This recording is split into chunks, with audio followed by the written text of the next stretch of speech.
யாத்திராகமம் 12ஆம் அதிகாரம். கர்த்தர் எகிப்து தேசத்தில் மோசேயையும் ஆரோனையும் நோக்கி, இந்த மாதம் உங்களுக்கு பிரதான மாதம், இது உங்களுக்கு வருஷத்தின் முதலாம் மாதமாயிருப்பதாக. நீங்கள் இஸ்ரவேல் சபையார் யாவரையும் நோக்கி, இந்த மாதம் 10ஆம் தேதியில் வீட்டுத் தலைவர்கள் வீட்டுக்கு ஒரு ஆட்டுக்குட்டியாக ஒவ்வொருவரும் ஒவ்வொரு ஆட்டுக்குட்டியை தெரிந்து கொள்ள கடவர்கள். ஒரு வீட்டில் இருக்கிறவர்கள் ஒரு ஆட்டுக்குட்டியை புசிக்கிறதற்கு போதுமான பேர்களாய் இராமற் போனால், அவனும் அவன் சமீபத்தில் இருக்கிற அவனுடைய அயல் வீட்டுக்காரனும் தங்களிடத்தில் உள்ள ஆத்துமாக்களின் இலக்கத்திற்கு தக்கதாக ஒரு ஆட்டுக்குட்டியை தெரிந்து கொள்ள வேண்டும். அவனவன் புசிப்புக்கு தக்கதாக இலக்கம் பார்த்து ஆட்டுக்குட்டியை தெரிந்து கொள்ள வேண்டும்.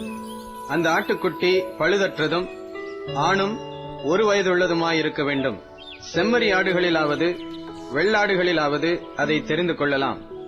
அதை இந்த மாதம் 14ஆம் தேதி வரைக்கும் வைத்திருந்து, இஸ்ரவேல் சபையின் ஒவ்வொரு கூட்டத்தாரும் சாயங்காலத்தில் அதை அடித்து அதன் இரத்தத்தில் கொஞ்சம் எடுத்து தாங்கள் அதை புசிக்கும் வீட்டு வாசல் நிலைக்கால்கள் இரண்டிலும் நிலையின் மேற்சட்டத்திலும் தெளித்து, அன்று ராத்திரியிலே அதன் மாம்சத்தை நெருப்பினால் சுட்டு புளிப்பில்லா அப்பத்தோடும் கசப்பான கீரையோடும் அதை புசிக்க கடவர்கள். பச்சையாயும் தண்ணீரில் அவிக்கப்பட்டதாயும் அல்ல, அதன் தலையையும் அதன் தொடைகளையும் அதற்குள்ள யாவையும் ஏகமாய் நெருப்பினால் சுட்டதாய் அதை புசிப்பீர்களாக. அதிலே ஒன்றையும் விடியற்காலம் மட்டும் மீதியாக வைக்காமல், விடியற்காலம் மட்டும் அதிலே மீதியாயிருக்கிறதை அக்கினியால் சுட்டெரிப்பீர்களாக. அதை புசிக்க வேண்டிய விதமாவது, நீங்கள் உங்கள் அறைகளில் கச்சை கட்டிக்கொண்டும் உங்கள் கால்களில் பாதரட்சை தொடுத்துக் கொண்டும் உங்கள் கையில் தடி பிடித்துக் கொண்டும் அதை தீவிரமாய் புசிக்க கடவீர்கள்.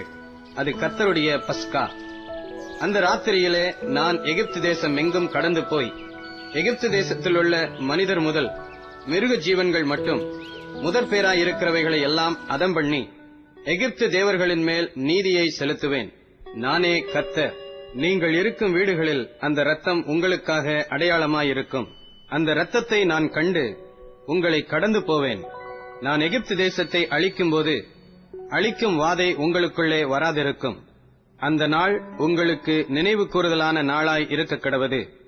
அதை கர்த்தருக்கு பண்டிகையாக ஆசரிப்பீர்களாக.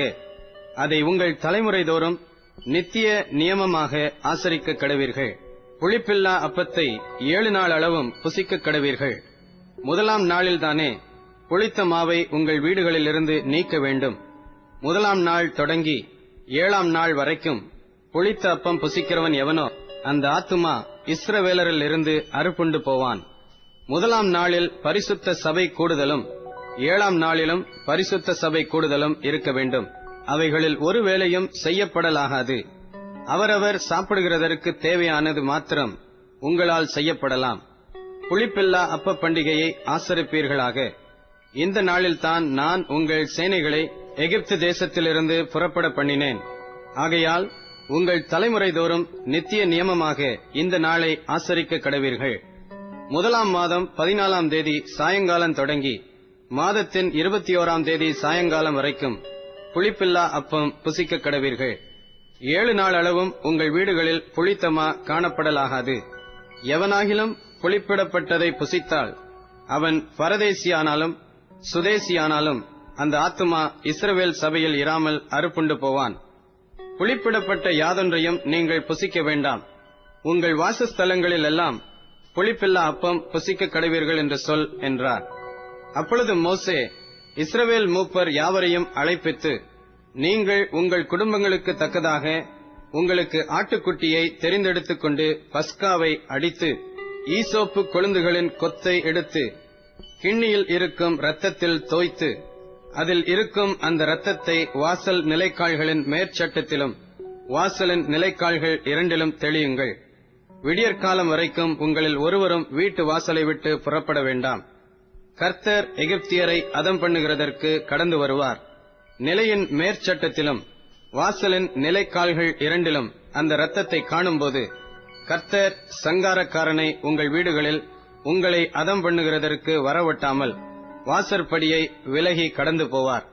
இந்த காரியத்தை உங்களுக்கும் உங்கள் பிள்ளைகளுக்கும் நித்திய நியமமாக கைக்கொள்ள கடவீர்கள். கர்த்தர் உங்களுக்கு தாம் சொன்னபடி கொடுக்கப் போகிற தேசத்திலே நீங்கள் போய் சேரும்போது இந்த ஆராதனையை கைக்கொள்ளக் கடவீர்கள். அப்பொழுது உங்கள் பிள்ளைகள் இந்த ஆராதனையின் கருத்து என்ன என்று உங்களை கேட்டால், இது கர்த்தருடைய பஸ்காவாகிய பலி. அவர் எகிப்தியரை அதம் பண்ணி நம்முடைய வீடுகளை தப்ப பண்ணின போது எகிப்தில் இருந்த இஸ்ரவேல் புத்திரருடைய வீடுகளை கடந்து போனார் என்று நீங்கள் சொல்ல வேண்டும் என்றான். அப்பொழுது ஜனங்கள் தலை வணங்கி பணிந்து கொண்டார்கள். இஸ்ரவேல் புத்திரர் போய் அப்படியே செய்தார்கள். கர்த்தர் மோசேக்கும் ஆரோனுக்கும் கட்டளையிட்டபடியே செய்தார்கள். நடுராத்திரியிலே சிங்காசனத்தின் மேல் வீற்றிருக்கும் பார்வோனுடைய தலைப்பிள்ளை முதல் காவல் கிடங்கில் இருக்கும் சிறைப்பட்டவனின் தலைப்பிள்ளை வரைக்கும் எகிப்து தேசத்தில் இருந்த முதற்பேர் அனைத்தையும் மிருக ஜீவன்களின் தலையீற்றனைத்தையும் கர்த்தர் அளித்தார். அப்பொழுது பார்வோனும் அவனுடைய சகல ஊழியக்காரரும் எகிப்தியர் யாவரும் ராத்திரியிலே எழுந்திருந்தார்கள். மகா கூக்குரல் எகிப்திலே உண்டாயிற்று. சாவில்லாத ஒரு வீடும் இருந்ததில்லை. ராத்திரியிலே அவன் மோசேயையும் ஆரோனையும் அழைப்பித்து, நீங்களும் இஸ்ரவேல் புத்திரரும் எழுந்து என் ஜனங்களை விட்டு புறப்பட்டு போய் நீங்கள் சொன்னபடியே கர்த்தருக்கு ஆராதனை செய்யுங்கள். நீங்கள் சொன்னபடியே உங்கள் ஆடு மாடுகளையும் ஓட்டிக்கொண்டு போங்கள், என்னையும் ஆசீர்வதியுங்கள் என்றான். எகிப்தியர், நாங்கள் எல்லாரும் சாகிறோமே என்று சொல்லி தீவிரமாய் அந்த ஜனங்களை தேசத்திலிருந்து அனுப்பிவிட அவர்களை மிகவும் துரிதப்படுத்தினார்கள். பிசைந்தமா புளிக்கு முன் ஜனங்கள் அதை பாத்திரத்துடனே தங்கள் வஸ்திரங்களில் கட்டி தங்கள் தோள் மேல் எடுத்துக்கொண்டு போனார்கள். மோசே சொல்லியிருந்தபடி இஸ்ரவேல் ஜனங்கள் எகிப்தியரிடத்தில் வெள்ளியுடைமைகளையும் பொன்னுடைமைகளையும் வஸ்திரங்களையும் கேட்டார்கள். கர்த்தர் ஜனங்களுக்கு எகிப்தியரின் கண்களில் தயவு கிடைக்கும்படி செய்ததினால் கேட்டதை அவர்களுக்கு கொடுத்தார்கள். இவ்விதமாய் அவர்கள் எகிப்தியரை கொள்ளையிட்டார்கள். இஸ்ரவேல் புத்திரர் ராமசேஸை விட்டு கால்நடையாய் பிரயாணம் பண்ணி சுக்கோத்துக்கு போனார்கள். அவர்கள் பிள்ளைகள் தவிர 6,00,000 புருஷராயிருந்தார்கள். அவர்களோட கூட பல ஜாதியான ஜனங்கள் அநேகர் போனதும் அன்றி மிகுதியான ஆடு மாடுகள் முதலான மிருக ஜீவன்களும் போயிற்று. எகிப்திலிருந்து அவர்கள் கொண்டு வந்த பிசைந்த மாவை புளிப்பில்லா அப்பங்களாக சுட்டார்கள். அவர்கள் எகிப்தில் தரிக்க கூடாமல் துரத்திவிடப்பட்டதினால் அது புளியாதிருந்தது. அவர்கள் தங்களுக்கு வழிக்கென்று ஒன்றும் ஆயத்தம் பண்ணவில்லை. இஸ்ரவேல் புத்திரர் எகிப்திலே குடியிருந்த காலம் 430 வருஷம். 430 வருஷம் முடிந்த அன்றை தினமே கர்த்தருடைய சேனைகள் எல்லாம் எகிப்து தேசத்திலிருந்து புறப்பட்டது. கர்த்தர் அவர்களை எகிப்து தேசத்திலிருந்து புறப்பட பண்ணினதினால் இது அவருக்கென்று முக்கியமாய் ஆசரிக்கத்தக்க ராத்திரியாயிற்று. இஸ்ரவேல் சந்ததியார் எல்லாரும் தங்கள் தலைமுறை தோறும் கர்த்தருக்கு முக்கியமாய் ஆசரிக்க வேண்டிய ராத்திரி இதுவே. மேலும் கர்த்தர் மோசேயையும் ஆரோனையும் நோக்கி, பஸ்காவின் நியமமாவது, அந்நிய புத்திரன் ஒருவனும் அதை புசிக்க வேண்டாம். பணத்தினால் கொள்ளப்பட்ட அடிமையானவன் எவனும் நீ அவனுக்கு விருத்த சேதனம் பண்ணின பின் அவன் அதை புசிக்கலாம். அந்நியனும் கூலியாளும் அதிலே புசிக்க வேண்டாம். அதை ஒவ்வொரு வீட்டிற்குள்ளும் புசிக்க வேண்டும். அந்த மாம்சத்தில் கொஞ்சமாகிலும் வீட்டிலிருந்து வெளியே கொண்டு போகக்கூடாது. அதில் ஒரு எலும்பையும் முறிக்கக்கூடாது. இஸ்ரவேல் சபையார் எல்லாரும் அதை ஆசரிக்க கடவர்கள். அந்நியன் ஒருவன் உன்னிடத்திலே தங்கி கர்த்தருக்கு பஸ்காவை ஆசரிக்க வேண்டும் என்று இருந்தால் அவனை சேர்ந்த ஆண் பிள்ளைகள் யாவரும் விருத்த சேதனம் பண்ணப்பட வேண்டும். பின்பு அவன் சேர்ந்து அதை ஆசரிக்க வேண்டும். அவன் சுதேசியைப் போல் இருப்பான். விருத்த சேதனம் இல்லாத ஒருவனும் அதில் புசிக்க வேண்டாம். சுதேசிக்கும் உங்களிடத்தில் தங்கும் பரதேசிக்கும் ஒரே பிரமாணம் இருக்க கடவது என்றார். இப்படியே இஸ்ரவேல் புத்திரர் எல்லாரும் செய்தார்கள். கர்த்தர் மோசேக்கும் ஆரோனுக்கும் கட்டளையிட்டபடியே செய்தார்கள். அன்றை தினமே கர்த்தர் இஸ்ரவேல் புத்திரரை அணி அணியாய் எகிப்து தேசத்திலிருந்து புறப்பட பண்ணினார்.